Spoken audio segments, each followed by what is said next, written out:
cálculo estructural que se llama el ingeniero civil. El título es la profesión de ingeniero civil. En algunas partes se llama ingeniero civil en obras civiles. ¿Ya? En las partes se llama ingeniero civil en obras civiles. Y lo que nosotros estamos haciendo es estudiar las instalaciones que se llaman instalaciones eléctricas, principalmente de domicilio, no domiciliarias. Ese es el sentido. Y en eso existen documentos que ustedes tienen que leer porque tienen que construir, tienen que ejecutar. Los documentos son los planos, pero no son los mismos planos que aparecen en arquitectura o en estructura, ¿no? ¿Cuál es la diferencia?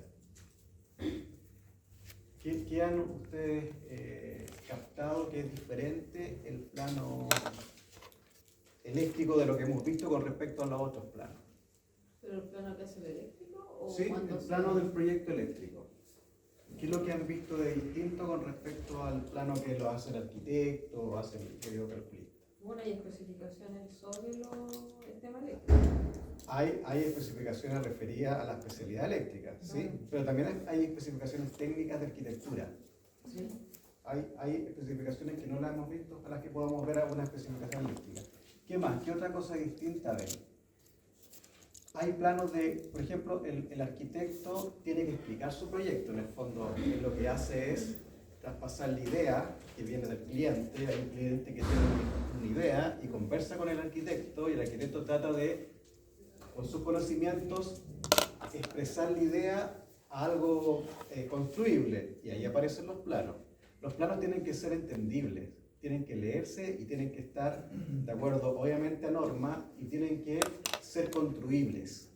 Entonces, a veces el arquitecto no siempre se entiende muy bien lo que él quiere transmitir, ¿no? Y ahí empiezan las diferencias, por distintas razones. Falta de detalle, incongruencias, cosas que no están bien definidas. El arquitecto tiene que tratar de transmitir un proyecto arquitectónico. Y en eso tiene que hacer los planos de planta, las elevaciones, detalle. ¿En qué cantidad? ¿Los detalles? ¿Sí? ¿Todo lo que sea? ¿Eso está regulado? ¿Como cantidad? ¿Sí? No está regulado. No Tiene está que regulado. ser de manera que explique todo el proyecto. Todos los ¿Ya? planos necesarios para explicar el proyecto. ¿Están de acuerdo con eso, no? Ustedes le pueden decir, arquitecto, usted tenía que entregar 20 detalles y me entregó 15. ¿Está regulado eso, no? No hay número. No hay número. Sí. No. El proyecto tiene que estar perfectamente acabado.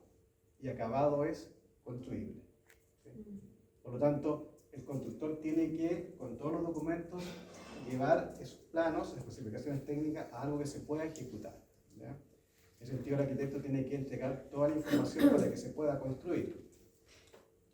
Planos de planta, planos de elevación, planos de detalle, creo que son los principales, ¿no? Elevación, fachada, lo que se llama escantillón o descantillón, ¿cierto? Que es un corte que al constructor le sirve mucho, ¿eh? Cuando el constructor está un poco que necesita información, dice, mándame el descantillón, el cantillón, para yo saber cómo está conformado el tabique o el muro, la fachada. Es muy importante ese corte. El proyecto de instalación eléctrica tiene vistas distintas, ¿no? Porque nosotros lo que hicimos fue revisar el plano ¿de qué vista? De planta. De planta. Sí. Generalmente ustedes van a tener el plano de planta de enchufes, plano de planta de alumbrado, iluminación.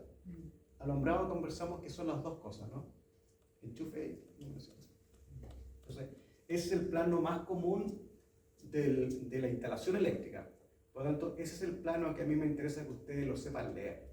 Y lo vamos a practicar más, ¿ya? Entonces, en ese plano, ustedes tenían que proponer, ¿qué cosa? Circuitos. Tenían que proponer circuitos, ¿no? Entonces yo los dejé libre, le dije, usted proponga los circuitos.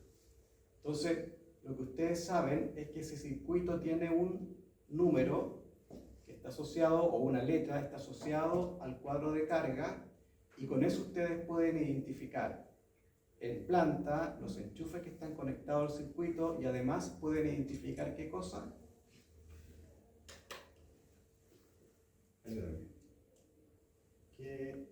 más podemos identificar? ¿En una planta de arquitectura con circuito? Tenemos la planta eléctrica, ¿no? ¿Cierto? Estamos viendo los circuitos y estamos viendo los enchufes que están conectados. Estamos de acuerdo con eso, ¿no? Ustedes mismos lo hicieron. Ya. Pero hay otra información más que entrega lo que se llama el cuadro de carga, que ustedes mismos lo hicieron. Entonces yo les pregunto, ¿Tipo de circuito que va a ser? ¿Ya? El tipo de circuito, ¿de qué aspecto? 912, 915. Ya, ese es el interruptor. Sí. Ya. Pero hay algo principal. El tipo medidor. El tipo medidor. Nosotros vemos en el plano de planta, sabemos, por ejemplo, que ese enchufe está conectado con el de allá, ¿no? Eso es lo que estamos viendo en el plano de planta. Pero pasamos con el número. Supongamos que ese circuito es el número 7. Entonces, yo con el circuito 7 voy al cuadro de carga y empiezo a leer información. ¿Qué es lo que leo ahí? La potencia. D. Del circuito. ¿Ya? Ok, está bien. Entonces yo lo que empiezo a ver es la potencia instalada que tiene el enchufe o que tiene el portalámpara de iluminación. Está muy bien. Esa es una parte del cuadro de carga. Esto es un resumen. Eso es lo que ustedes están viendo del circuito, ¿no? Están viendo cuáles son los enchufes y están viendo la potencia que tienen esos enchufes. Lo saben muy bien porque están leyendo el cuadro de carga. Hasta ahí vamos bien. ¿Qué otra cosa más? Canalización. El tipo de canalización. También viene indicado en el cuadro de carga, ¿no? ¿Qué es lo que es la canalización? La protección del cable. ¿Qué es lo que es? El tipo de conector. No. Canalizaciones por donde circula el conductor. ¿Ya? Muy bien. Esto lo voy a ir repitiendo porque tiene que quedarle muy claro. Vamos a estudiar conductor, pero el elemento que transporta la corriente se llama conductor. Y el conductor tiene distintos elementos que lo conforman, ¿no? La aislación, hay distintos tipos de conductores, lo vamos a ver. Pero ese conductor tiene que ser canalizado, ¿no? Tiene que estar canalizado. Protegido. Claro. Y dentro de las canalizaciones conversamos que está PVC, conduit, ¿cierto? Que se distingue principalmente por un color que es el naranjo. Amarillo le decía yo a veces, nada que ver, el naranjo. El naranjo, ¿no? Sí, el naranjo. Ese es un tipo y es muy común. Y ese tipo de canalización, ¿qué característica tiene? De cierta forma, ¿dónde lo colocarían ustedes? En el interior. Generalmente va en el interior. ¿Puede ir en el exterior? Sí, pero. También lo conversamos, ¿no? Sí. Generalmente va por el interior. Sí, por el interior. Es un tipo de canalización. ¿Qué más? ¿Qué otro tipo de canalización tenemos? La gris, hay una gris también. Tubería MT. Sí. Sí, metálica. Sí. Esa se ve más para exterior. Sí. Tubería MT. Ese es otro tipo de canalización. Estacionamiento, claro. ¿Qué otro tipo de canalización tenemos? De 110 también para la comitiva eléctrica. ¿Ya? Tenemos el conduit, tenemos MT, tenemos la bandeja portaconductora. Sí. Nos apareció en un cuadro de carga como BPC, bandeja portaconductora, ¿cierto? Un tipo de canalización que acá siempre les muestro el mismo ejemplo, que es ese. ¿Sí? Bandeja portaconductora. Esas bandejas tenemos distintas medidas, ¿sí? Y tienen elementos, dependiendo del fabricante. Hay algunas que tienen mucho más accesorios que otras, ¿sí? La que es muy común es la hondura de la marca Legrand, ¿no? Que tiene todas sus piezas y es bastante conocida, tiene un estándar de calidad bueno. Bandejas portaconductoras que se colocan habitualmente sobrepuestas, ¿sí? Se colocan sobrepuestas. ¿Qué más? ¿Qué otra más tenemos? La bandeja esa metálica. Sí, Que como claro. rodilla, que se ven en los estacionamientos, ¿no? Sí, salían en los muros. claro. Sí, también, otro tipo de canalización. Que las vamos a ver, pero yo lo que quiero es que ustedes un poco ya empiecen a visualizar cómo se ordenan estos elementos de la instalación eléctrica, ¿ya? Está la red pública, la red de distribución, alta tensión, media tensión, baja tensión. ¿Estamos de acuerdo? Eso depende de los kilovatios. Existen unos aparatos que se llaman transformadores. Los transformadores cambian el voltaje que viene, lo transforman, ¿sí? Entonces, cada cierta distancia tiene que haber un transformador que impulsa en cierta forma el voltaje en la vía pública, ¿sí? Pero nosotros nos interesa estudiar lo que pasa en el domicilio, ¿sí? Del cuadro de carga, ustedes me dicen que tenemos la potencia, que está muy bien, que además nos informa el tipo de bandeja y que otra cosa importante nos informa ese cuadro de carga. Protecciones. Protecciones. Y eso es clave. Muy bien, protecciones. ¿Estamos bien hasta ahí? Ay, aquí no se me puede olvidar. La instalación eléctrica obliga a tener un sistema de protección. No pueden no saber eso, ¿ya? Es obligatorio de que tenga un tablero de distribución con las protecciones necesarias. ¿Qué es lo que protege estos artefactos? ¿Ya? Muy bien. Nosotros vamos a estudiar básicamente dos tipos de protecciones. Una es la que se llama el automático, el que generalmente uno le decía en la casa, que se cayó el automático, que se llama disyuntor. Disyuntor termomagnético, el que comúnmente se conocía como el automático. ¿Sí? Cayó el automático, eso es el automático. Pero además aparece otro elemento de protección que se llama el diferencial. Muy bien. Aquí no pueden olvidar estas dos protecciones que son claves para la instalación. El diferencial. A grandes rasgos, ¿qué es lo que detecta el diferencial?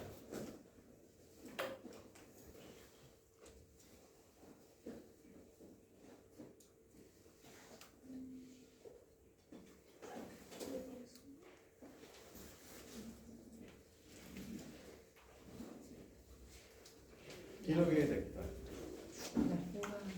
La fuga de energía. Fuga de corriente, muy bien. Fuga de corriente. Sí. Hola.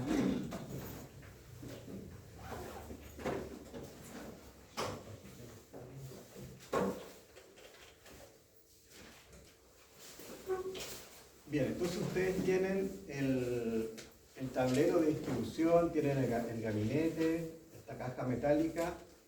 Y les estoy diciendo que hay dos protecciones muy importantes. Una la que se llama el disyuntor automático y otra que se llama el diferencial. Muy bien. Entonces la norma ahora, como está más exigente, está pidiendo colocar automático y diferencial, automático y diferencial, automático y diferencial. ¿Sí? Actúan bajo problemas distintos. El diferencial detecta una fuga de corriente, efectivamente. El disyuntor termomagnético detecta un sobrecalentamiento, un sobreconsumo, ¿sí? Un sobrecalentamiento del conductor. Y ahí va.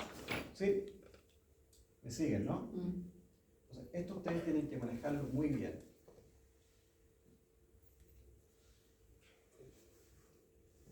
El diámetro del cable conductor que ustedes definieron, tiene directa relación con las protecciones. Absolutamente. Tiene directa relación con la capacidad que tiene la protección. Entonces, ustedes en alguno de su taller definieron un cable conductor, supongamos de 2,5.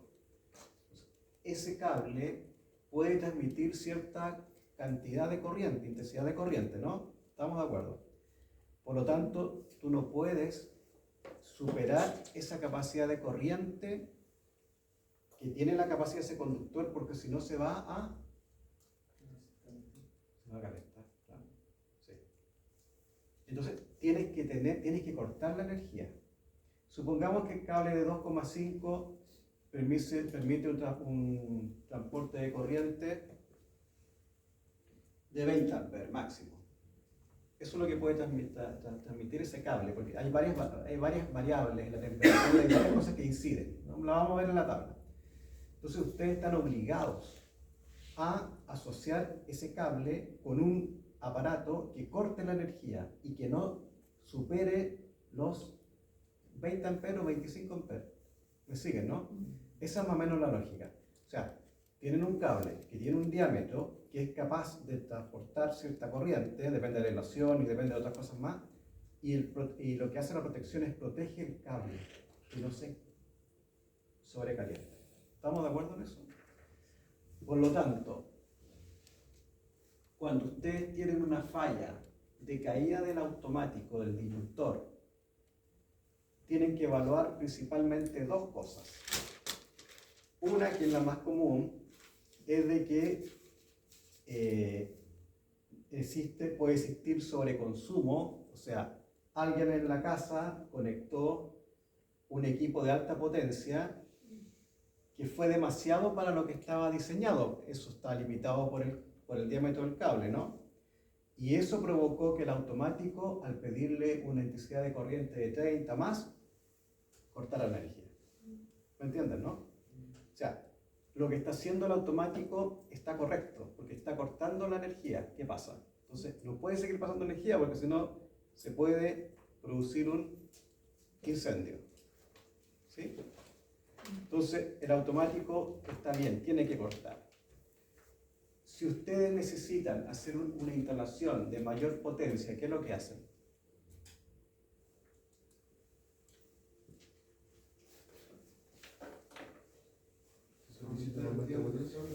¿Ah?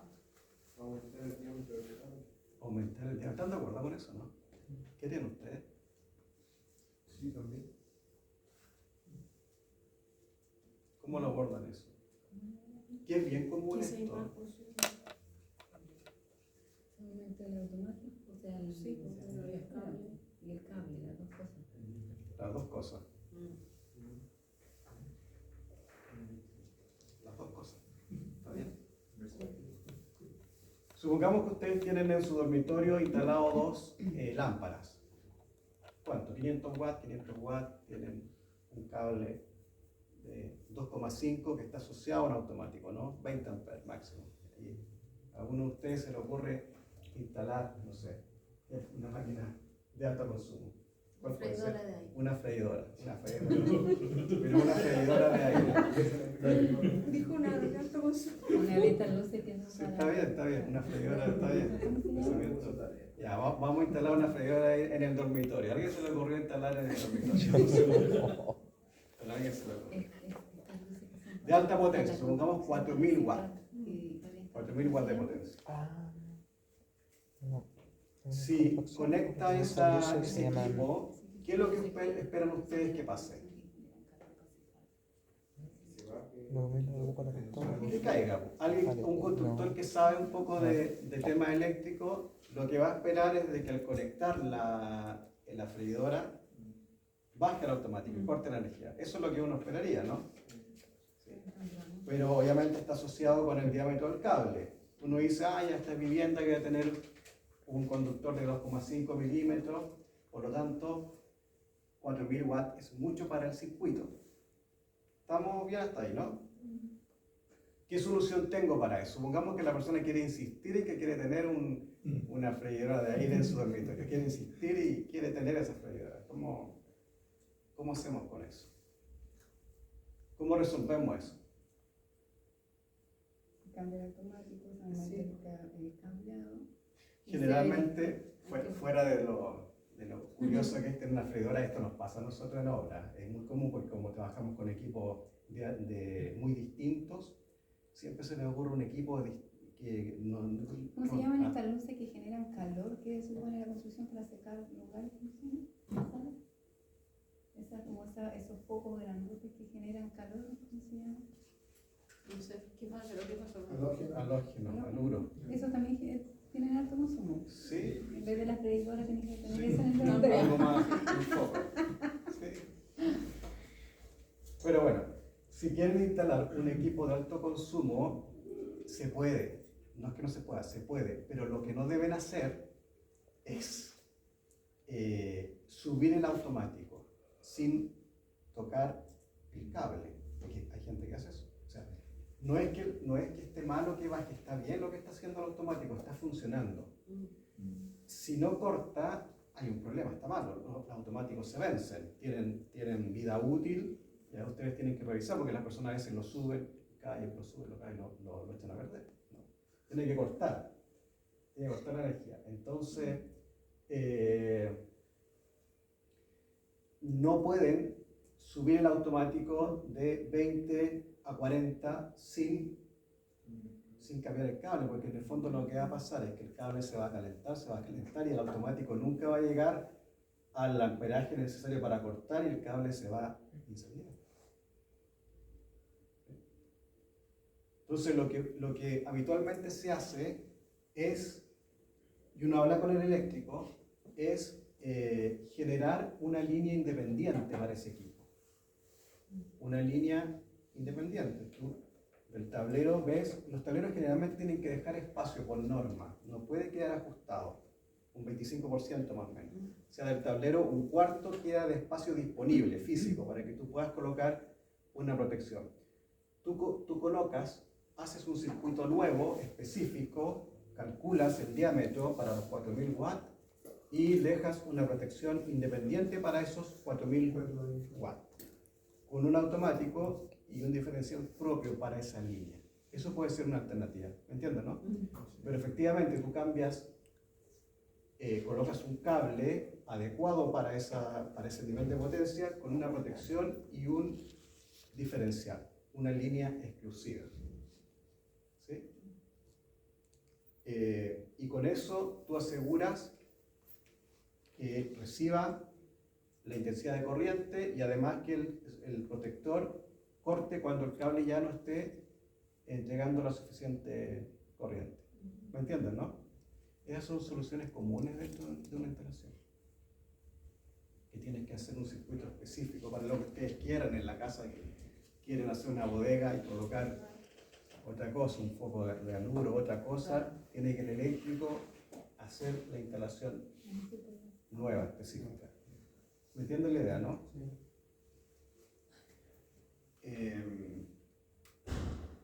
¿Hasta qué tope tenemos con esto de generar circuitos? ¿Cuál es nuestro límite? No hay límite. No hay límite, pero dentro de nuestra vivienda, de lo que nosotros, ya, colocamos la freidora de aire, viene el eléctrico, ya. A alguien se le ocurrió colocar un equipo halógeno, ya, y coloca el equipo halógeno, y a otro se le ocurrió, ¿cuál es el límite de eso? ¿La capacidad de medidor? Sí, la capacidad del medio. Eso es lo que nosotros vamos a ver en el PAN. Tiene solución, pero ya no pasa por la instalación de domicilio, no pasa por la instalación de domiciliaria, pasa por ¿La compañía? la empresa distribuidora. Es para que entiendan la instalación domiciliaria y la instalación pública que se llama. ¿Ya? Esto nos pasa a nosotros seguido. De hecho, tuvimos que instalar unos autoclaves que consumían 60.000 watts, o sea, 60 kilowatts. No teníamos de dónde. Eran dos autoclaves que son equipos específicos. No había de dónde, ni siquiera el tablero de piso. El tablero de piso no daba. Y esta cosa, como uno las maneja, las conversa con el eléctrico, porque uno sabe también. Dice, no, tienes que sacarlo del tablero más grande que el tablero general del edificio. Pero a pesar de que lo sacas del tablero general, la potencia no daba. El espalda. No da. ¿Qué es lo que haces? Y un aumento de potencia. Aparece lo que se llama el aumento de potencia. ¿Sí? Entonces lo que hicieron ustedes en el taller es definir lo que les pedí, que ustedes propusieran un empalme y su capacidad. A ver si alguno recuerda de cuánto les dio para una vivienda. ¿Recuerdan? De 35. De 40. Una de 40 porque no había de 32. 40 amperes. 40 ¿Cuánto les dio? En amperes. ¿Cuánto les dio en amperes? Nosotros nos dio 32 y tantos. 32 amperes para una vivienda. Sí. ¿Sí? ¿A ustedes cuánto les dio? Lo mismo. Es que con a nosotros con el factor nos bajó a 5. El famoso factor, que es mejor, sí. Aplicaban el factor y dejaban el consumo Claro. Al mínimo. al mínimo. A su mínimo. Está bien. Es que dijo que estaba alto. Sí.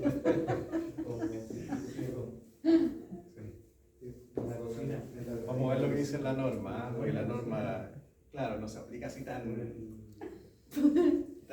directo hacia todo, ¿no? 40 amperes más o menos es de una vivienda, ¿no? Al automático, ¿sí? Entonces, en algún minuto les dije, vayan a ver su medidor y vean cuál es la capacidad que tiene el equipo de medida, le llaman, el equipo de medida. ¿Cuánto es la capacidad? ¿De qué depende esa capacidad? Sé que administrativamente es un aumento de potencia, pero ¿de qué depende?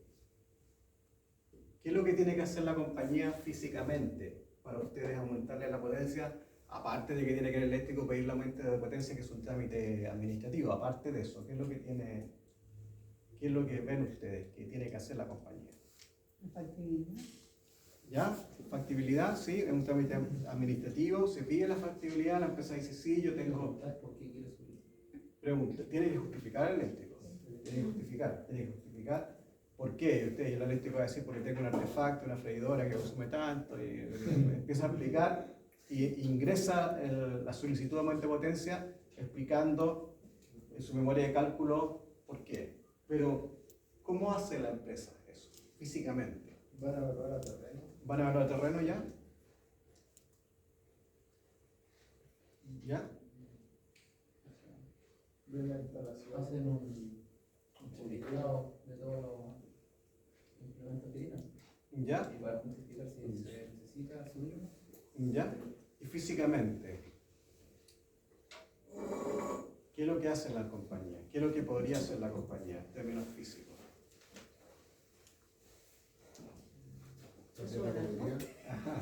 Más o menos la lógica que ustedes mismos dijeron al momento de tener que cambiar el circuito de la freidora. La compañía lo que hace va a ser cambiar los alimentadores, los cables. Es la misma lógica, ¿sí? Es una opción que cambie los alimentadores o la acometida que llega hacia el equipo de medida. ¿Me entienden, no? O sea, cuando ustedes piden aumento de potencia, tienen varias posibilidades de obras eléctricas. Pueden ser obras grandes, obras subterráneas, transformadores, postes, para poder llegar con su potencia requerida. O puede ser que cambien la cometida, que vayan y cambien el cable. ¿Me entienden, no? Es porque la corriente se transporta a través de, hasta ahora, de conductores. ¿Hay otra forma? Parece que todavía no. A través de conductores. ¿Sí? A través del cable conductor, que principalmente es de material. ¿De qué material el cable? Cobre. Pero hay otros metales también. ¿Sí? Pero el más común es el cobre. Transporta. Que en algún momento lo vimos con esto de la transferencia térmica, ¿no? Los conductores, y los que eran malos conductores.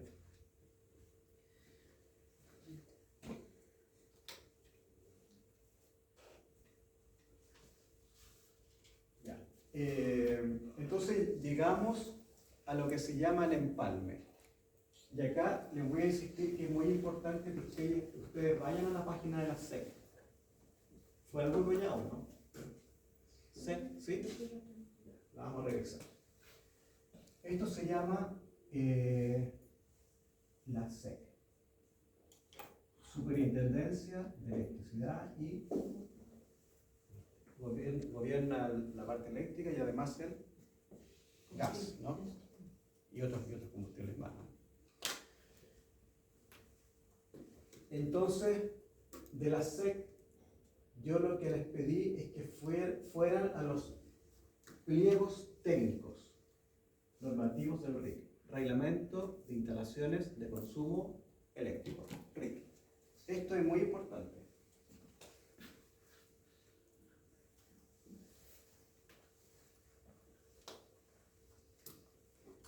Es muy importante que ustedes vayan a la SEC y ubiquen los RIC. ¿Sí? Esquema de los 19 pliegos técnicos normativos del RIC. Entonces el RIC tiene, lo que dice ahí es que tiene temáticas, ¿no? Y dentro de esas temáticas nosotros vamos a ver algunas, partiendo por empalme, conductores, ¿no? Esos son los principales. Por eso me interesa que ustedes vayan a la página y descarguen estos capítulos. ¿Ya? Yo no les voy a preguntar, detalles, pero sí me interesa que manejen estos temas que estamos conversando ahora. ¿Qué relación tiene el cable conductor con las protecciones? ¿Qué pasa si es que cae en automático? ¿Cuáles son las posibilidades de falla? ¿Cuáles son los materiales típicos de un cable conductor? Entonces lo que ven acá, se ve un poco borroso, ¿no? Lo que ven es más o menos los temas que habla el RIC. Los eléctricos, esta norma empezó, me parece que a regir en el año 2021, me parece. Entonces, no es que lo que está instalado quede fuera de norma, lo que está instalado en su minuto cumplió con la norma de ese momento, ¿sí? Pero las obras que tienen permiso a partir de esa fecha tienen que cumplir con el RIC, ¿no? ¿Sí? Entonces la norma empieza a aplicar desde ese momento hacia adelante. Y eso genera también genera problemática porque a veces las instalaciones son existentes y otras son nuevas. Y en eso por lo menos nosotros nos ha costado un poco encontrar un criterio común de lo eléctrico. ¿Ya? Pero, bueno. Tenemos el tema del empalme, que es lo que nosotros vamos a ver hoy día. Por eso quiero que ustedes ordenen cómo va esto, de lo público hacia el domicilio, ¿no? Tenemos el empalme, tenemos los tableros, protecciones, ¿sí? Empalme, tableros, conductores y canalizaciones. Estos son los temas principales desde el punto de vista eléctrico. Empalmes, tableros, conductores, canalizaciones. Alimentadores. ¿El alimentador es un conductor? ¿Sí o no?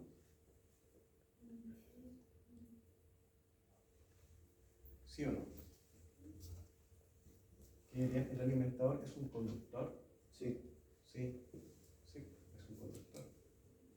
Es un conductor que se le llama alimentador por la ubicación que tiene. Y generalmente es un conductor de mayor diámetro, ¿no? Alimentadores, sistema de puesta a tierra, que es muy común esto en los eléctricos, ¿no? Hay un sistema de puesta a tierra. Instalación de equipos, sistema de autogeneración. ¿Cuál sería esto, lo de autogeneración? ¿Ah? Globo electrónico. Sí, paneles solares. Subestaciones. ¿Este edificio tiene subestación? ¿En su casa tienen subestación? No. ¿Pero acá hay subestación? Sí, Acá la demanda. Sí, acá hay una subestación. Instalaciones en ambientes explosivos, infraestructura, operación y mantenimiento, ejecución de proyectos, otro servicio. Hay muchas temáticas. Nosotros vamos a, lo que más interesa es ver el tema de los conductores, canalizaciones y tableros. ¿Sí? Pero este es un resumen de los puntos que aborda el reglamento de instalaciones. Aparte de la eficiencia energética, que también es una temática que aborda ¿ya?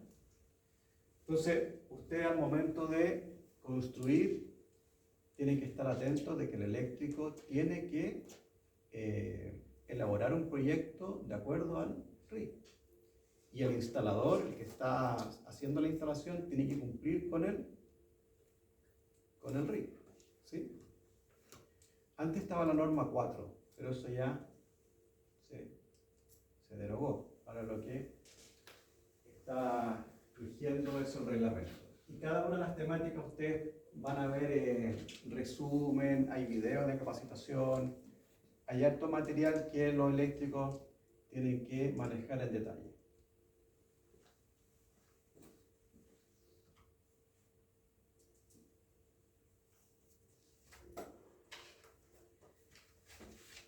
Ya, el empalme parte por la empresa distribuidora, ¿no? Hay una que hace la generación, transporte y la empresa que distribuye, que es lo que estábamos conversando. ¿Quién les cobra a ustedes? Todo. No, pero es que... No, sí sé que les cobra El todo. consumo Sí. eléctrico. ¿Ah? El El consumo. consumo eléctrico, sí. La distribución también. Y el La arriendo. distribución, Y el arriendo. la generación, el arriendo, les cobran todo, ¿sí? Kilowatt por hora cobran energía eléctrica. Bueno, acá yo coloqué a Chiquita, pero hay otra más acá, ¿no? Está CGE parece. ¿Con AFE? Sí, que antes se llamaba con AFE. Las definiciones son de la norma, para no salirse mucho de eso. Que preste servicio de distribución, ya sea en calidad de propietario o arrendatario, sería más específico. Instalación y distribución de energía. O sea, la empresa distribuidora es la empresa que distribuye la energía. Eso es lo que ustedes finalmente les llega, les cobran, y acá es Chilquinta Distribución. Entonces, si le hacemos clic ahí, ¿qué otra empresa distribuidora hay? ¿O en Santiago? ¿Cuál es? Ah, N, sí. Parece que también está N, sí. Ciudad siempre superior. Sí, Entre hermanos. ya. Aquí ustedes le hacen clic y lo que dice es solicitud de empalme, ¿no? O medidor. Es un ejemplo. Las compañías todas tienen formularios para que ustedes, el eléctrico, solicite el empalme. Cada uno tiene formulario distinto. Tiene distintos protocolos también. Pero este trámite ustedes lo hacen en la compañía distribuidora. En el caso de que ustedes tengan que construir una vivienda, ¿dónde piden el empalme? Acá en la zona. ¿Cómo lo hacen eso? ¿Dónde irían? A Chiquita se saca ahora. En Santiago se saca ahora con el mail y se presenta la solicitud.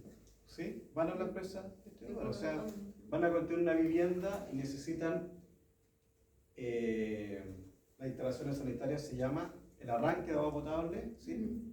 Y o la unión domiciliaria, en el caso colector. Son conexiones, estamos hablando de lo mismo. ¿Te quieres conectar a la matriz? Eso se llama arranque. Te vas a conectar al colector, unión domiciliaria. Te vas a conectar a la energía, se llama empalme. Solicitud de empalme o medidor. Tarifa BT1.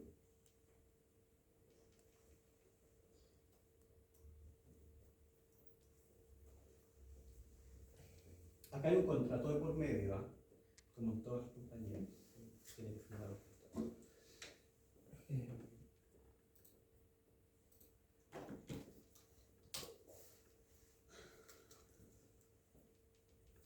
Ya. Esta definición es de la norma. ¿Qué es lo que es el empalme? Conjunto de elementos y equipos eléctricos que conectan la unidad de medida, que es lo que ustedes conocen como el medidor. El medidor. Que conecta el medidor, la unidad de medida de la instalación del usuario, a la red de distribución.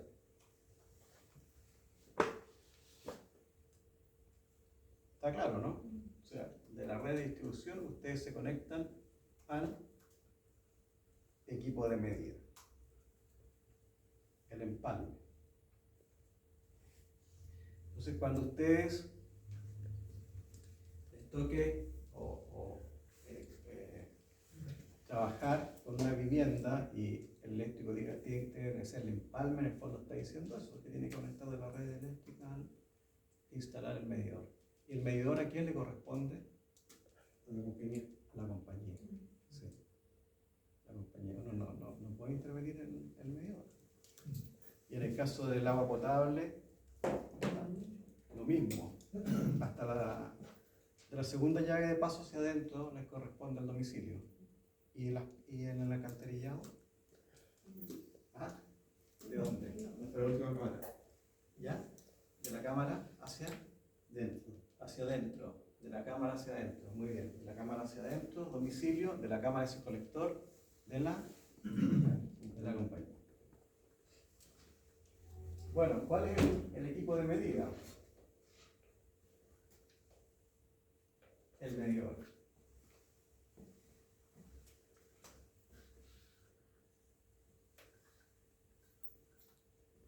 Parte del taller era que ustedes ubicaran un medidor, ya lo conversamos recién, ustedes me dijeron las potencias, 32, pero el medidor igual tiene piezas. Entonces, en el fondo, probablemente ustedes lo que encontraron fue esto, ¿no? Sí. Nos encontraron la caja, pero esto son varios elementos. ¿Sí? El medidor. Unidad de medida, componente del sistema de medición, monitoreo y control. Y ahí viene algo más legal que se refiere al artículo tanto, pero ¿qué es lo que hace? Mide, monitorea y controla. Por lo tanto, obviamente es de competencia del proveedor de la compañía. Entonces, uno no puede intervenir acá. Ellos controlan, miden y cobran con esto. No se puede intervenir. ¿Sí? Que es distinto a un remarcador, que en algún minuto lo conversamos, ¿no? Un remarcador. ¿Se acuerdan de la polémica de los medidores electrónicos inteligentes? Sí. Y marcaban el consumo de una semana y luego arrojaban la marcación completa. Sí. Y no había como un control. Me acuerdo que estaban obligando a colocar ese tipo de medidores. Este es el medidor, o equipo de medida, como dicen. Que está, Ese medidor, me imagino que va una persona, ¿cierto?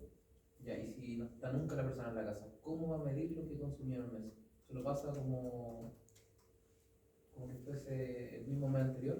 Si es que logró No creo que medir haya el mes consumo anterior. mínimo. Ahora te mandan un WhatsApp. ¿Sí? Va a ser un promedio de los últimos 3 meses. no lo sé. Y después de la sí, revisión. La norma establece, lo vamos a ver, establece que tiene que estar como visible. Pero es que las parcelas no se ponen afuera, lo ponen un poco más adentro. Entonces, y aparte son condominios, por ejemplo. No va a entrar un padre hasta el condominio. No lo sé, pero debiera ser lo que con la compañía debiera ser lo que uno consume. Sí. Debiera ser así. Hay distintas formas, de hecho a mí a veces me llegan correos como que yo tengo que ir a ver el medidor y mandárselos a ellos, leer yo. Es que ahora dicen Sí. que uno puede ingresar el valor Uno puede de la ingresar, compañía. claro. Pero habría que manejar más lo que dice la norma. Nosotros vamos a ver dónde tiene que ir ahora el medidor. Veamos acá.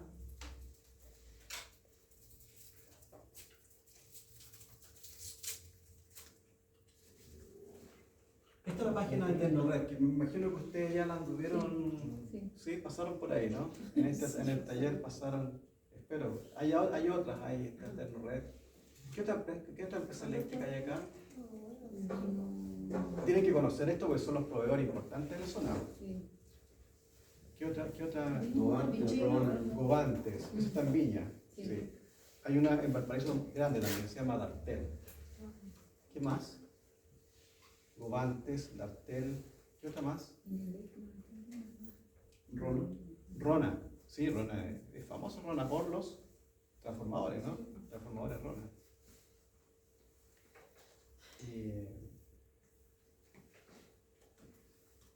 Entonces es importante que ustedes estas páginas también las vean y vean los elementos que colocan a disposición, en este caso está en una red, y aquí uno empieza a buscar. Esto parece que son medidores, ¿no? Medidor trifásico, ¿sí? Bidireccional, medidor trifásico, medidor trifásico. Ustedes colocaron un monofásico, tiene energía monofásico. Acá dice medidor monofásico. Este dice medidor monofásico 50A a 220 volts. Eso es más o menos la idea que ustedes en el taller empezaron a ver en las empresas eléctricas cuál iban a proponer.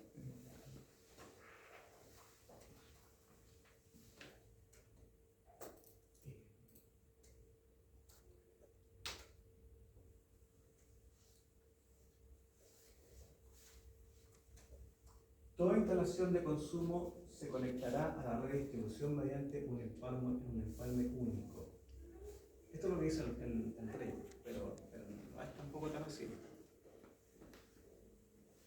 Sin embargo, en una propiedad se podrán instalar tantos empalmes para igual número de instalaciones eléctricas, siempre que éstas permanezcan separadas.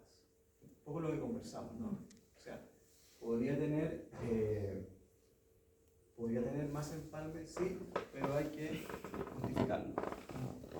Entonces, generalmente lo que ustedes van a ver es que la propiedad tiene un propietario y la propiedad tiene asociado un rol. ¿Sí? Un rol. En el servicio puesto interno. Y ese rol, a usted tiene que tener un empalme, el rol. Generalmente es así. Pero podría pedir usted otro empalme, tener un segundo medidor, bajo lo que dice la norma y las condiciones que coloque también la compañía. Pero podría ser. ¿Ya? ¿Alguno tiene dos medidores? No, todos tienen un solo. Generalmente las parcelas. Las parcelas, sí. Asociaciones de ley. Sí. Nosotros en algún minuto evaluamos pedir un segundo empalme porque era algo grande, entonces queríamos tener un aumento de potencia, pero asociado a otro empalme. No queríamos tocar el empalme existente, no nos queríamos meter ahí, dijimos, bueno, pidamos aumento de potencia con otro medidor, con otro empalme. Y finalmente no sé cómo lo hicieron porque me metí en otra cosa. Voy a preguntar cómo lo hicieron, quedaron con la duda. Sí, Voy a preguntar si pidieron finalmente el jueves les digo, que no se me olvida. Mañana voy a preguntar finalmente si pidieron el otro empalme. Pero se entiende, ¿no? Sí. Generalmente es uno porque ustedes necesitan tener la conexión y en algunos casos podrían pedir otro empalme, otro pedido. Ahora son circunstancias especiales porque nadie va a querer gastar en otro empalme sin necesidad para que uno tenga dos medidores.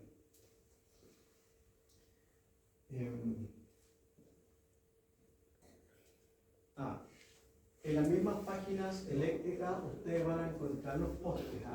Los postes igual ya están normalizados, de cierta forma. Normalizados me refiero que tienen un estándar ya de calidad. ¿Sí? Los postes eléctricos ya están definidos, cuánto tiene que empotrar, de qué material, cuál altura. ¿Sí? A veces es común en obras viales que uno tiene que hacer lo que se llama el traslado de poste, cuando hay que intervenir en las calles, así como tiene que rectificar el nivel de las cámaras de inspección, dejar el nivel, a veces uno tiene que pedir traslado de los postes eléctricos, o tiene que uno mismo adquirir postes. Bueno, eso ya está en norma. No es que uno tenga que hacer un montaje y construir un poste. No, ya está, eso está en regla. En este caso, el ejemplo que ustedes ven es un poste de hormigón armado de 12,5 metros. Y ya algo que se maneja. Me llamó la atención porque en la Patagonia, no sé si algunos conocen, los postes son distintos, tienen otra forma estructural por la nieve. Entonces, no son así. Tienen una forma estructural que les permita aguantar el viento y la carga de la nieve. Obviamente, el diseño del poste va asociado a resistir las condiciones climáticas. Si van a clima extremo, los postes van a tener otra exigencia distinta. Pero si tienen que hacer una instalación que incluya postación, eso ya está más o menos definido y las mismas empresas eléctricas lo colocan a disposición.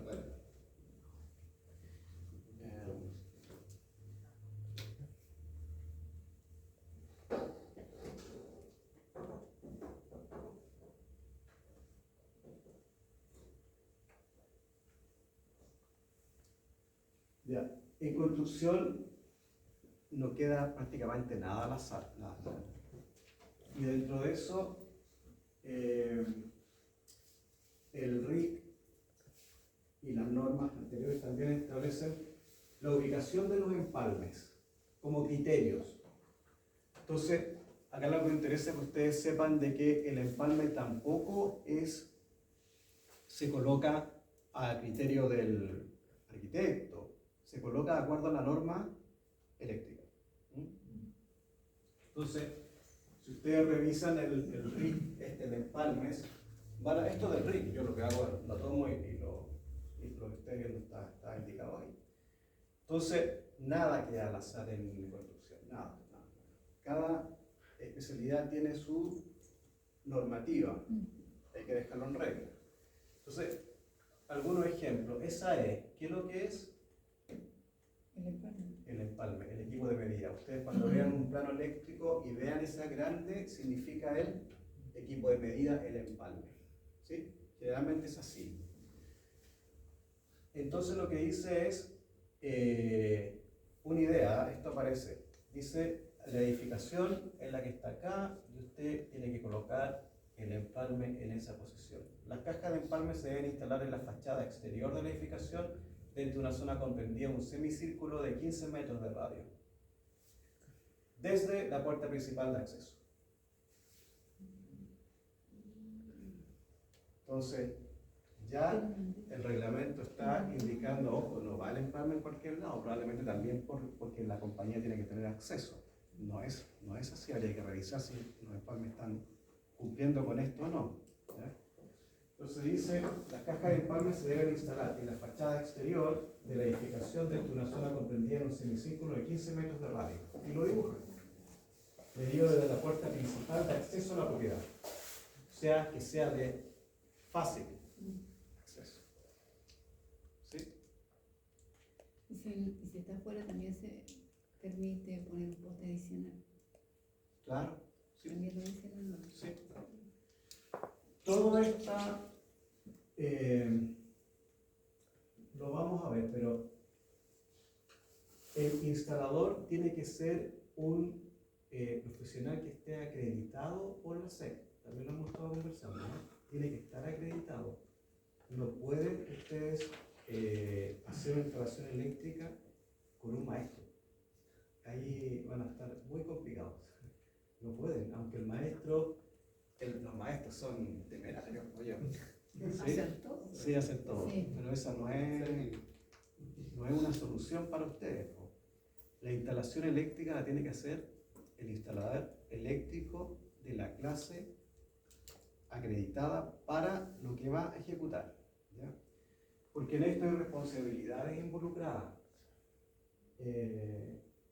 Está la clase A, B, C. Y es lo que en el fondo lo que hace el instalador eléctrico acreditado es elaborar un proyecto que esté de acuerdo a la norma. O sea, en eso algo ustedes se apoyan, ¿sí? Que si colocan a un instalador que no esté acreditado, ahí va a estar complicado. ¿Sí? ¿Cómo hacen en estas, por ejemplo, poblaciones que los pasajes son angostos? ¿Cómo los 15 metros de radio no dan? No. Máximo. Es que ese es Máximo. máximo. Sí. Ah, ya. Claro. Sí. Sí, eso es una cosa. Y lo otro es que yo les estoy mostrando algunos ejemplos. porque la norma va corrigiendo, va diciendo, si no pasa esto, haga esto, si no pasa esto, entonces tampoco los quiero saturar con algo que no es de lo que ustedes finalmente van a hacer. Lo que sí tienen que saber es de que todo está de acuerdo a norma. Entonces, el proyecto eléctrico lo tiene que hacer el profesional competente acreditado por la SEC, pero no lo libera a ustedes tampoco de responsabilidad. Entonces, hay cosas que sí tienen que manejar. El instalador lo que va a hacer es hacer la declaración eléctrica y eso va a quedar ingresado a la Superintendencia de Electricidad y Combustible, que tampoco la Superintendencia va a decir yo me hago cargo, se va a decir que se hace cargo el que está haciendo la declaración. Entonces, en caso de que hubiera algún incendio o un problema, está la declaración del eléctrico acreditado, ¿sí? Entonces, por eso es muy importante de que nunca hagan una instalación eléctrica con el profesional que no sea acreditado por la SEC. Ni de gas, ni eléctrico, son cosas delicadas. Tiene que tener una acreditación vigente también, tiene que estar vigente, porque tienen que ir renovándola. Esas declaraciones las hacen por internet. Sí, Por internet. Toma una. Bueno, y él ingresa su número de instalador. Y hay una posibilidad de que vayan a visitar también la vivienda. Sí, que están claro. viviendo. Sí, hay posibilidad de que los vayan a inspeccionar. O que también hagan observaciones. Entonces el eléctrico tiene que estar acreditado en la clase de la potencia que requiere la construcción. Tiene que aplicar obviamente la normativa, porque con eso ustedes, de cierta forma, la responsabilidad empieza a distribuirse. Pero si la instalación la hacen con un instalador que no está acreditado, ¿dónde cae todo? Complicado. ¿Sí?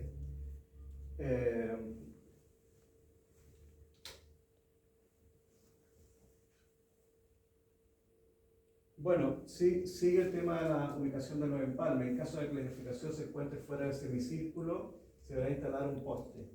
Eso era, ¿no? Sí, lo dice la norma. Ubicado cerca del cierre de la propiedad en un nicho habilitado especialmente para esta finalidad. Empieza a dar soluciones, ¿sí? La norma. ¿Quién la tiene que manejar muy bien? El proyectista, el que está haciendo el proyecto, el instalador también. El instalador, finalmente, el que hace la declaración. Siempre tenemos diferencias en esto, ¿ah? Porque el instalador dice, pero ¿y el proyectista? Cuando hay situaciones que están complicadas, el instalador ya, pero el proyectista, ¿qué le pasó al proyectista? Que finalmente el que hace la declaración es el instalador. Nosotros presionamos al instalador, pues. Ya, pero tú estás haciendo la instalación. Tienes que manejar la norma, si tú eres acreditado. A veces el proyecto no viene tan claro, o viene con algunos errores el proyecto. Entonces el instalador finalmente es el que hace la declaración.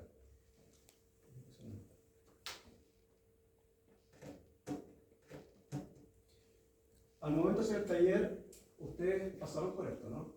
¿Sí o no? ¿Sí? ¿Lo vieron? Sí. 32, interruptor termomagnético 32 amperes. Potencia nominal 6,5, 7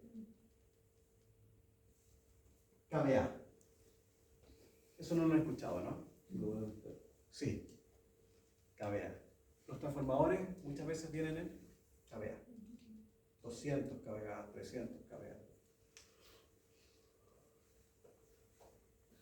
Esto también aparece en el RIC. Interruptor termomagnético, 32 amperes, potencia contratada 6,5 kW, 7 kVA. Hay una pequeña diferencia entre el kVA y el kilowatt. ¿Qué más? Colocaron de 40 termomagnéticos, potencia nominal de 8 amperes. ¿Alguno de ustedes revisó esta tabla cuando hizo el taller o no? No. No pudieron haber sacado otro lado. Sí, porque no otro. Sí. Pero esto es lo que indica el RIC, el empalme. Sí, eso te da el tipo de empalme, a 6 o a 9. A 10. Claro, va cambiando. Seguramente también vieron esta letra A6 o S6, va cambiando el tipo de empalme normalizado que llaman.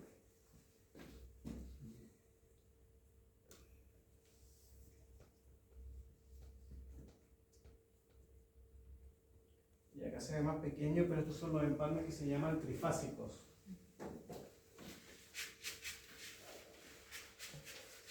¿Quién es de ustedes? ¿Se puede ver la diapositiva, por favor? Vamos a ver. Ahí en la clase, si es A o S, eso, si es concéntrico aéreo o si es subterráneo. Sí. El tipo de empalme. Claro. A, aéreo, S, subterráneo. Sí, claro. Es la nomenclatura que aparece en la norma. ¿Alguno de ustedes tiene empalme trifásico? ¿No? ¿O no lo han revisado? ¿Es común tener empalme trifásico en una vivienda? ¿Sí o no? Será necesario, ¿no? ¿Cuándo es necesario colocar un empalme trifásico? ¿Cuándo usted podría pedir ese tipo de empalme? Maquinarias, industria. Maquinaria, industria, sí, muy bien. Industria, ¿no? En La industria. máquina está quedando. ¿En estanque de agua? Mira, en el sistema de difusión de bombas de un condominio. Eran bombas trifásicas. Sí. Claro. Toda parte. Hicieron la apostación completa para todo. Pidieron un empalme trifásico. Sí, tuvieron que adecuar toda la instalación Mira, sí. Es un poco lo que conversamos, ¿no? Para poder llegar con el empalme tienen que a veces haber obras de la empresa distribuidora para llegar con los cables, con los diámetros, con la energía, con los elementos necesarios para llegar con la energía. En vivienda no es necesario tener un empalme trifásico, pero sí probablemente ustedes lo requieran con algunos equipos que necesitan energía trifásica. Por ejemplo, transporte industrial o otro tipo de equipamiento. Una minera requiere trifásico. Sí, sí. Acá en la YEP habrá empalme trifásico. ¿Sí o no? Sí. Para la maquinaria debería haber, ¿no? Abajo en el laboratorio puede haber maquinaria trifásica. ¿Sí? Entonces, trifásico, 32 amperes, automático, potencia total 19 kilowatts. ¿Aumentó? Aumentó la potencia, ¿no? 19. 40 amperes, 24 kilowatts.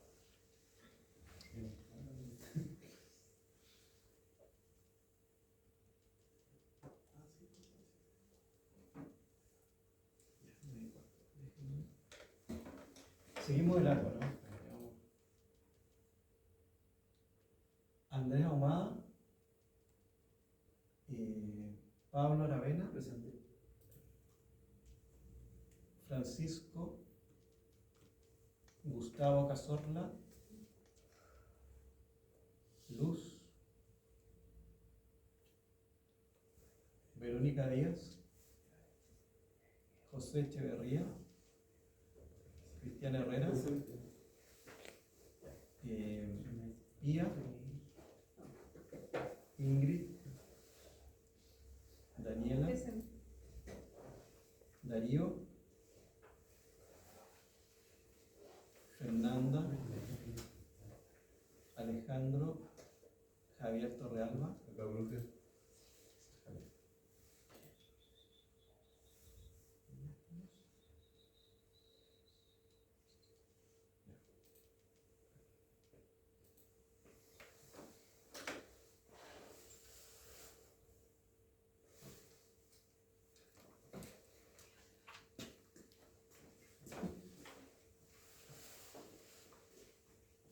ya. Entonces, el empalme trifásico es un empalme que a nosotros nos va a entregar energía para ciertos equipos que son trifásicos. Dijimos que una conexión trifásica tenía ¿cuántos cables conductores? ¿Tiene? 4 conductores. ¿Cuántos cables conductores tiene una corriente trifásica? 4. 3 fases, sí, muy bien. 3 fases. 3 fases más un neutro. Un neutro, claro. 3 fases, claro. 3 fases. Vamos a ver los colores, porque las fases tienen colores que son universales, ¿no? Pues tiene que saber identificar los eléctricos. Al momento de revisar la instalación eléctrica, es muy importante de que en el caso de la inspección técnica, el eléctrico revisa las conexiones, porque los colores están más o menos claros, ¿no? Están normados. Y a nosotros nos ha pasado muchas veces de que el eléctrico de nosotros, que es el que revisa, no es de la constructora el que revisa, encuentra cables que tienen conexiones distintas a los colores, ¿sí? Universalmente es Azul, negro, rojo. azul, negro, rojo, las fases, ¿no? La tierra es verde y el neutro es blanco, ¿sí? Entonces, siempre es bueno que desde el punto de vista de la inspección exista una inspección eléctrica. No sé si a alguno de ustedes le ha tocado ver esto, ¿eh? Porque a veces hay un solo hito que tiene que ver todo, pero lo ideal cuando son construcciones de mayor envergadura, exista lo que se llama el hito eléctrico, y una persona que vaya a revisar las conexiones, porque incluso nosotros hemos detectado errores en esto, cables que se colocan no cumpliendo la función de su color. ¿Me siguen, no? Todos verdes, todos azules, todos rojos, y no hacen el orden que corresponde. O cuando viene solamente un cable, se compra el carrete y todo es negro por la sección, se tiene que marcar con wincha el color de la línea. Claro. Ese tipo de cosas y otras cosas más son de carácter ya de instalación.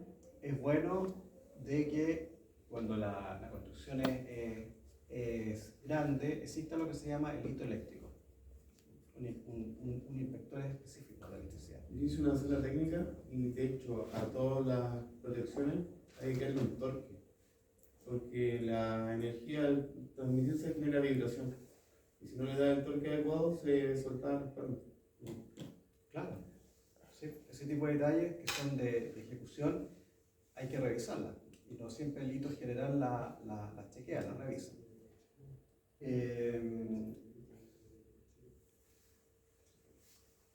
Montaje de empalme en edificio. Ya, esto es lo último que vamos a ver hoy día. ¿Ya? Nosotros estamos estudiando los empalmes, que es la conexión de la red de distribución al domicilio, ¿no? Estamos estudiando el medidor, ¿sí? Que de ahí hacia adentro se va a llamar lo que se conoce como la instalación domiciliaria. Y dentro de eso nosotros vamos a estudiar cómo se distribuye esa red, en el fondo, cómo se va a distribuir. ¿Ya? Del medidor, ¿hacia dónde se debiera dirigir esta red eléctrica? Estos cables alimentadores, conductores. Pensemos en este edificio. ¿Hacia dónde se tiene que dirigir del medidor? Ya sabemos que se transporta a través de cables conductores. Pero ¿cómo se puede distribuir dentro de este edificio? A través de escalería, para llegar al tablero de cada departamento. Perfecto. Se canaliza a través de escalerillas, es una opción, ¿sí?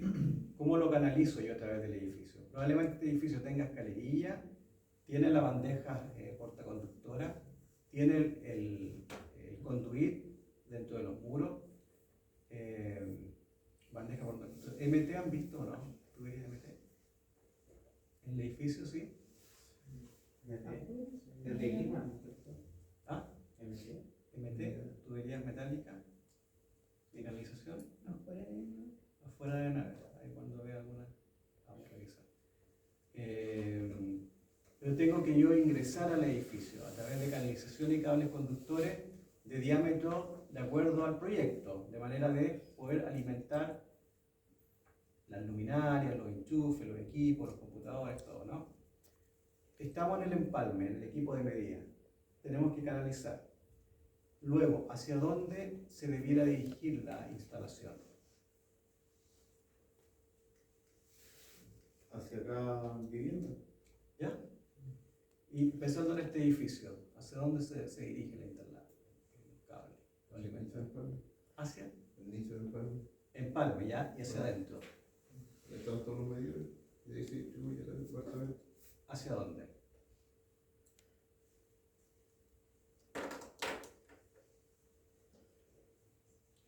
Un edificio, ¿cómo debiera distribuirse? Lo vamos a discutir, lo vamos a conversar primero, después yo les voy a explicar. ¿Cómo debiera distribuirse? Estas cosas nosotros las hablamos con el eléctrico en la etapa de proyecto. Del equipo del medidor, probablemente le ingrese a través de alimentadores, ¿sí? Que son conductores, pero son conductores de otra dimensión, con alimentadores, ¿no? Y pasa por cámaras de inspección, cámaras eléctricas, ¿sí? Y tiene que llegar a lo que se conoce como el tablero general. Sí, el tablero general. ¿Me siguen, no? Del empalme, este edificio tiene que tener un tablero general.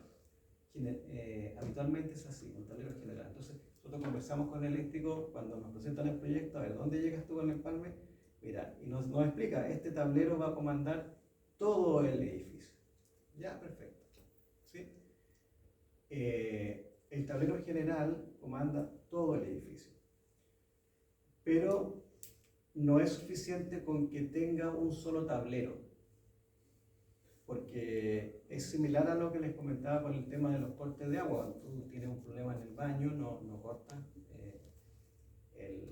la válvula de paso de todo el inmueble, sino que vas al baño y cortas la válvula de paso del recinto. ¿Ya? El tablero general pasa al chat donde se localizan.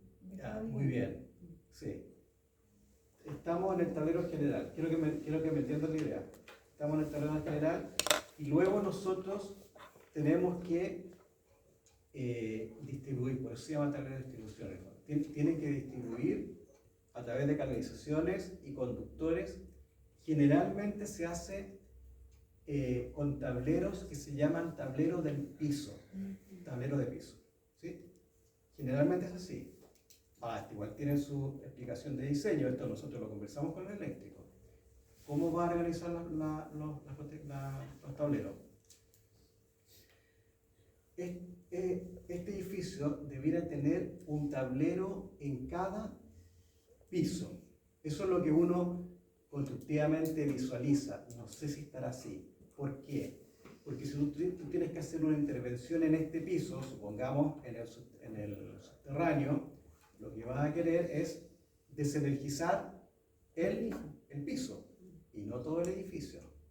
¿Sí? Entonces sería raro, por ejemplo, de que no hubiera tablero de piso, no diría, oye, acá hay un problema de diseño, porque no me permite a mí individualizar el piso, sino que me obliga a ir al tablero general. ¿Me entienden un poco la lógica? Estoy hablando desde el punto de vista operativo, de cómo funciona el edificio. Entonces, cuando el eléctrico nos presenta, nosotros le decimos, ya, pero ¿cómo vas a organizar el tema de los cortes? ¿Hay un tablero general? Sí, ahí está. Perfecto. Y luego, ¿cómo lo haces? Mira, yo voy a colocar un tablero en cada piso. Entonces, tablero de distribución, alumbrado, piso -1, piso 1, piso 2, piso 3. ¿Me entienden, no? Así debiera ser por un aspecto operativo.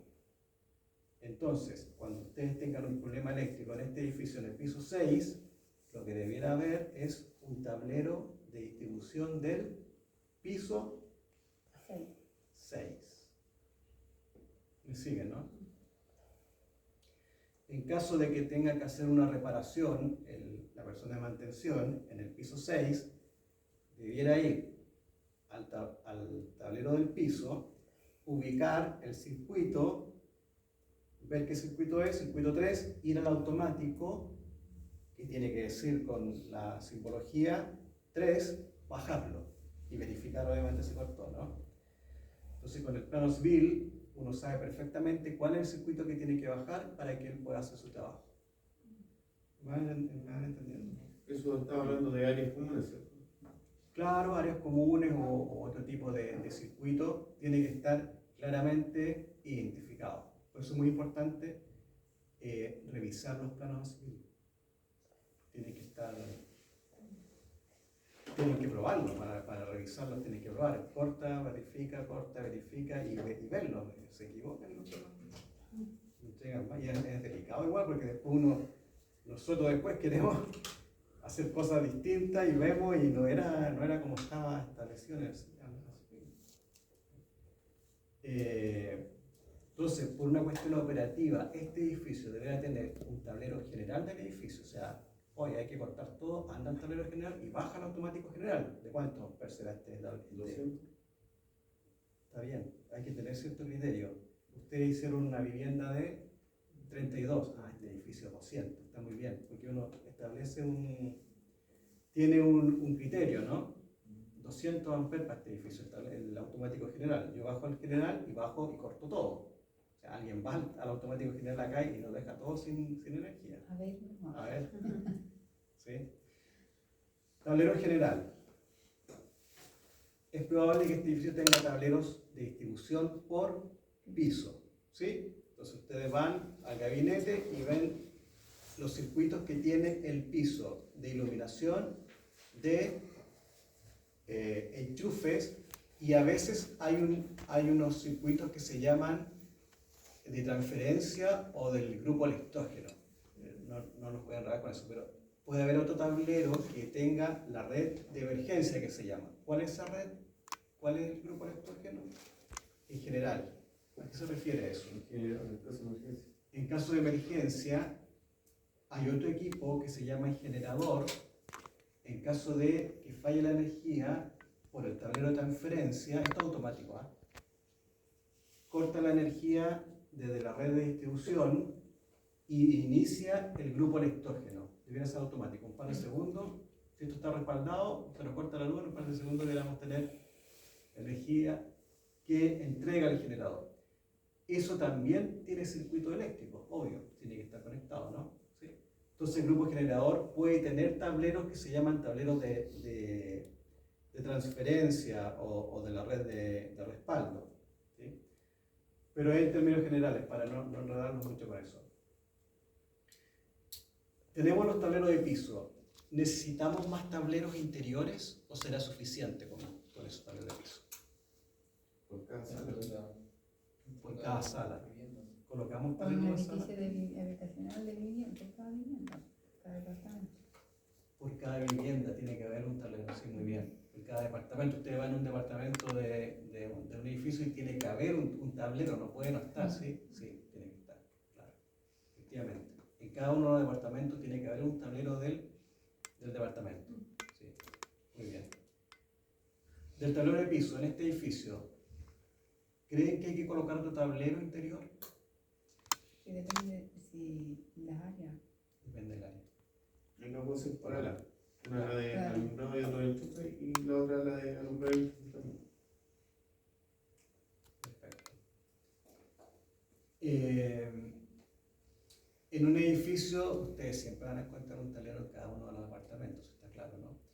¿Podría haber más tableros? Sí, pueden haber más tableros. Y eso tiene que ver, bueno, obviamente cumplir con la normativa y además con un tema otra vez de operación. Por ejemplo, puede ser que el tablero abajo que el recinto de hormigón, el laboratorio de hormigón, tenga su tablero propio, porque es un recinto que tiene una maquinaria de alto consumo. Por lo tanto, cualquier desperfecto falla tiene que tener un acceso a cortar la energía de ese recinto y solo de ese recinto. Pero en un baño, por ejemplo, ¿tendrá sentido colocar un tablero? ¿No? O en esta sala, un tablero pegado a la sala, no tiene mucho sentido. ¿Sí? Ya vamos a terminar con esto para que con la obra. Acá lo que ustedes ven un poco es esa idea. Alimentadores verticales. Efectivamente, la instalación eléctrica, similar un poco que pasa con las instalaciones de agua, ¿no? ¿Cómo suben las instalaciones de tuberías de agua potable? ¿La de enchufe? Chaf, sí, chaf. Acá es igual. Entonces ustedes lo que van a tratar de encontrar es el tablero, y lo más probable es que ese tablero esté ubicado en las mismas ubicaciones en todos los pisos hacia arriba, porque no va a cambiar, porque son cables de un diámetro mayor, son cables alimentadores, ¿sí? Entonces aparece lo que se llama el chaff, que en el fondo es un revestimiento que oculta las instalaciones. Por ahí por dentro van instalaciones de electricidad, se oculta. Entonces, ¿qué es lo que ustedes esperan? Es de que exista un tablero, por ejemplo, en el piso -1, y luego suben los alimentadores verticales, que son cables grandotes. Cuando uno le dice que es un alimentador, uno de inmediato piensa que es un cable de diámetro mayor, ¿sí? Es un cable alimentador. No es un cable interior. ¿Acá hay alimentadores? ¿En esta sala? No hay. Hay conductores, sí, pero de diámetro menor. Son